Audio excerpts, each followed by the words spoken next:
What's going on, everybody, and welcome back to the channel now today. Hey, we're back with some more cricket match reviews here. We've got the second ODI between Bangladesh and India. And Bangladesh, they officially win the ODI series. They go 2-0 up against India, and they're playing terrific cricket. I mean, this was another just fantastic game of cricket to watch. It went right down to the last ball. And of course, there was, plenty of good stories out of this game that we are going to get to. So, hey, firstly, if you guys are new, subscribe, leave a like, and comment your thoughts down below on the game. I'm always down to hear what people are talking about this one. And hey, we're just going to get straight into it, everyone. I'm not here to fuck spiders. That's not what I'm here to do. I'm here to get into the match review. So, player of the match, and well-deserved, Mehidy Hassan, 2 for 46 with the ball. He was actually quite good with the ball, but it was his 100 off 83 not out, which takes the honours, takes the cake. One of the best knocks you'll ever see from a number 8 batsman. I believe it was the highest 8th run partnership ever against India in ODI cricket as well. So Bangladesh set records in this game. They They were not looking good at one point, Bangladesh, and then it was Mehidy Hassan who drove them right back into this game and essentially putting enough runs on the board to get the win. So, yeah, well-deserved player of the match to Mehidy Hassan. He was exceptional, absolutely exceptional. Let's get into it. Bangladesh sent in to bat first. We're going to get the pitcher's name, Sri Bangla... Wait, is that the same pitch? No, it's different. I think the first one was elsewhere. Anyway, never mind. Straight into it. Anmol Huq. He went for it. So this is how it went. They lost a lot of early wickets. Clarke goes for 11. Litton Das goes for 7 off 23. You lose the skipper pretty early. It's never a good start. Shanto's gone for 21. Shakib's gone for just 8. Mushfiq Rahim's gone for 12. So you're not feeling too confident. A 5th Hussain also went out for a golden duck, which was brilliant bowling by Washington Sundar, by the way. But it just, all credit has to go down to this partnership from Mahmudullah and Mehidy Hassan. Just, Mahmudullah, is a quality bat, but he really did take the back seat in this, partnership and just said, I'm the guy. I'm just going to rotate strike. I'm going to keep the run rate moving, every ball. But then it's up to Mehidy to go large. And my word, did he go bloody large. 8 4s and 4 6s for Hassan. Just one of the best knocks I've seen in a while. I'm not even going to lie to you guys. One of the very classiest knocks. He didn't start on fire. He was like 80 off, I think, about 76 deliveries at one point, and then in like 8 deliveries later, he found himself into a century. So it really did. He just had to work himself into it, got his half century, built a massive partnership with Mahmudullah, which won them the game. As far as I look at it, that was the partnership that set up this game and won, clearly. So all credit has to go to these two for staying out there pretty much right to the end. And also, just another little, shout out, Naseem Ahmed. Now, I don't know, I didn't know he could hit the ball like this, but he came out there and just said, I've got nothing to lose. Hit a little 18 off 11, 2 4s and a 6, and every run adds up. Every single run counts in a close encounter like this. So, Naseem Ahmed came out, puts a little few runs on the board to go along with Mehidy and Mahmudullah's scores. Bangladesh find themselves at 271.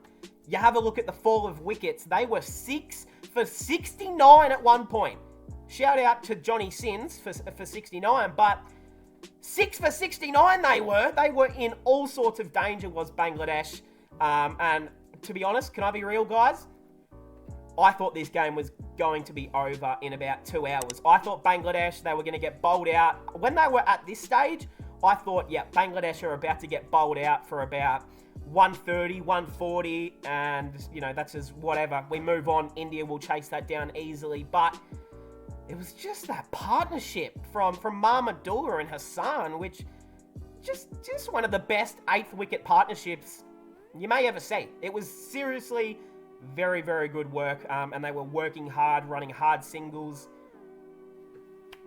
Well done. That was exceptional batting from Hassan. Seriously, I haven't seen a knock where he just progressed like that in the last 2 overs to get his ton. It was just, amazing to watch.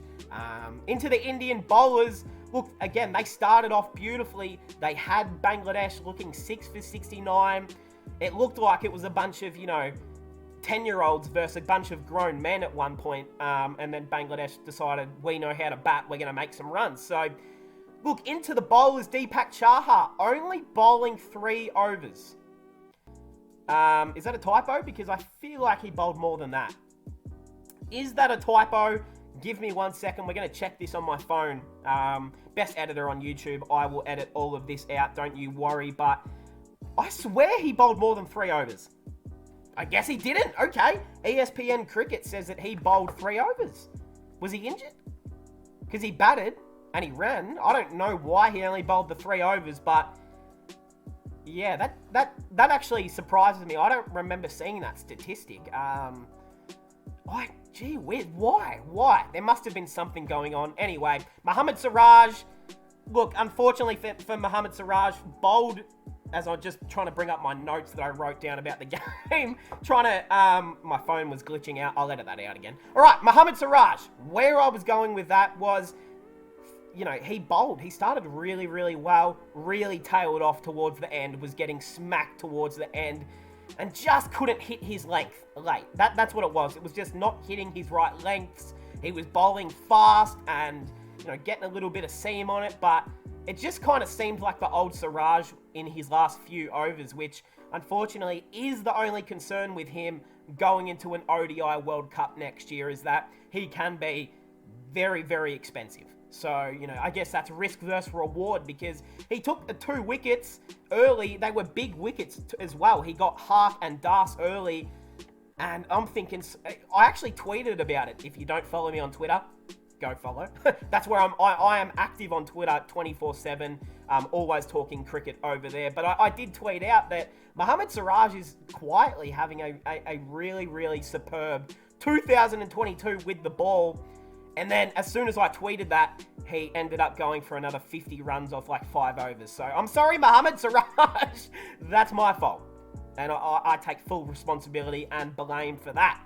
Lord Takua. Now, look, I thought he actually bowled quite well. None for 47, 1 maiden, 10 overs. Of course, he is quite selfless. He loves to, let all of his teammates get the wickets instead. So that was good to see. Look. Whatever. Umran Malik came in to replace the man Kuldeep Sen, who supposedly has back issues. That it sounds like Avesh Khan having the flu again. It's not true. That's what it is. So Umran Malik came in and bowled really well. I love watching Umran Malik play. I think everyone does. The constant, just raw, sexy, arousing pace that he can get with that pill in hand is just remarkable. Constantly bowling 145 to 155 kilometers is no joke. And in Bangladesh, where respectfully the pitches in Bangladesh are not, your classic West Indian, South African, Australian decks where you get lots of bounce and pace, these are spinning dominant pitches, and Malik was still getting 150 kilometers on these decks and plenty of bounce. So yeah, he is someone who should be playing all 3 formats in the next 6 to 7 years for India. And I think Test cricket, he's going to cause a lot of havoc when it comes to red ball cricket in the future. Washington Sundar, 3 for 37 off 10 was awesome. Had a massive over in the middle of the game where I think he took 2 wickets. Got Alasan and then got Mushfiqur Rahim. Also got the wicket of Afif Hussain. So big wickets there for Sundar. He bowled really well, super economical. And he looked phenomenal. He actually looked really, really good. I was super impressed with how he bowled. And I really like Sundar as a player. I really, really like the way he goes about it. But his potential is massive. Like, I think Washington Sundar has some of the biggest potential in Indian cricket out of any of them. Like, how old is he? 24, maybe? That's just a guess. How old is Washi? He's 23, so there you go. He turned 23 this year. Yeah, so look, he is a massive prospect for this team, India. I mean, when you've got guys like Axar, Jadeja, those sort of guys. But Washington genuinely bowls, like, sometimes mystery spin. Like, he genuinely spins and revs that damn ball like it's, prime Shane Warne. Super impressed with what he's done, not just in this game, but his career. I mean, you remember what he did at the Gabba as well. I won't go into that. Axar Patel, none for 40 off 7 as well. So, look, no Jadeja. He would be in here for either one of these two. But, yeah, really, really liked what I saw from that man, Washi. All right, into Team India. They had 272 to get this win. Look, very, very chaseable.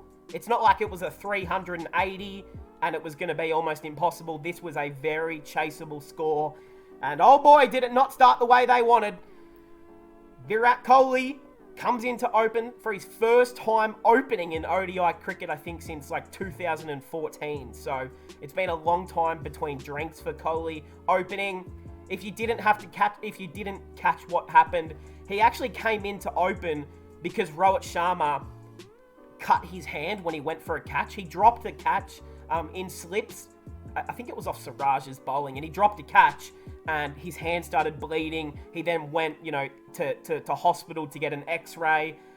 I don't even think we got an update. His hand might be broken in 32 places for all we know, but came back out when it was his time to bat at the end of the game. So, look, a brave captaincy. We will get to it, but that is the reasoning behind Kohli opening, and it did not last long. Kohli, he hit a nice 4, a nice little whip off the shoe. I think it was first ball for 4. And then chops on against Ibadot Hussain. Good ball, but pretty unlucky. So he goes for 5, not a good start. Shikhar Dhawan, he goes for 8, not a good start. And now at number 3, Shreyas Iyer. Look, not only is he a lock for Team India at the ODI World Cup, I think that's pretty safe to say now that he will be a part of that 2023 World Cup team, but he's pretty good. I mean, he's having just an exceptional 2022. He's right up there with Surya Kumar Yadav based on this year. Like, I get he doesn't play T20s like Sky, but his ODI record, I think he averages over 50 in ODI cricket now, like 56 or something. It's ridiculous. Future captain of this team, I think. So, give it, like, how old is Iyer maybe? Like 25 or something? 26? Let's check. Let's check. I don't want to be wrong. He's he's 28, so there you go. He's a bit older than I thought, but yeah, still can be future captain of this team. I wouldn't even rule that out. He is. I mean, of course, the short ball is his drama, but he still looks like he is working on that short ball. He's learning to move around the crease and try and play a pull shot down into the ground instead of straight up. So, if he can, if Iyer can learn the short ball a lot better, he becomes one of the most unstoppable cricketers in the world. So, it's only going to take that little thing for him to become the next level. Sundar in at 4, not where he wants to bat, not probably where I would have put him in. I would have put someone like KL in. I would have even put Takua in next, just purely because I think Takua's... But in saying that, I think Washington Sundar averages like 40 in ODI cricket. So, before he went out for 11. So, Sundar for 11, Rahul for 14. Look, Rahul, unfortunately, just got an absolute perler from Mehidy Hassan, and KL said, I'm not waiting around for the decision. I'm out of here. He walked off straight away. Axar Patel went for 56. So, look, gave it all he had, played a really important role trying to rebuild this Indian innings with Rohit Sharma, but unfortunately just couldn't get enough, people to go with him. If Rahul or Sundar could have put on an extra 20, 30 runs, they'd probably win this game, and that's just the fine margins. Takua, he went for 7. Deepak Chahar goes for 11, and then Rohit Sharma came to the crease. The hitman, the Indian skipper, they were in all sorts of trouble. I didn't know if he was going to come out. Obviously was playing injured, had just a bloody thumb. I think his hand was all taped up. Difficult circumstances to even hold the bat, let alone do what he did and almost steal this game from Bangladesh. Firstly, I'm going to clap. And then secondly, I'm going to say Mohammad Siraj. Why? Now, let's get into it, guys. Mohammad Siraj. I love you, Siraj. You are an amazing bowler. You bring big energy to the team. You're a good guy. But holy shit, you need to learn how to bat. In the third last over of the game, Axar Patel has just gone out. Rohit Sharma was about, I think, around like 40 off 26 at that point, and the game was there to be won. India needed like 40 off 18 or something, and then Mohammad Siraj was at the crease. It started with a dot ball, then came another dot ball, then came another dot ball, and I'm thinking, oh, Mohammad, you just have to tap the bat and fucking run. So you know what he did? The next 3 balls, he tried to hit boundaries. He missed all 3 of them. And it was a maiden over. A maiden over in the 47th over of an ODI where you were trying to chase down all the runs. I couldn't believe what I saw. I was seriously about to throw up. Just, this could have been any team in the world and I would have still felt sick. Bro, that is... If Siraj got a single on that first ball, Rohit Sharma has the next 5 balls. He sets up that game and wins it from pretty much right there. They would have won this game if Siraj was able to get Rohit back on strike, but unfortunately left it too late for Rohit Sharma. It didn't give him long enough to do much. Had the last over. Look, he made a beautiful 51 off 28 with 3 4s and 5 6s. It was just scintillating hitting. Prime Rohit Sharma, just standing and delivering. Just stand and deliver. That's what Rohit's known for. Just fucking standing there and tonking it straight over the boundary. He did that so many times. But unfortunately, it got to the last over. I think they needed a decent amount. I can't remember, but it was a good amount. I think in the 20s, early 20s maybe. He hit a few boundaries. And then he hit a 6. No, the situation, they needed, I think it was 12 off the last 2 balls. Sharma then hits a 6. They need 6 off the last ball.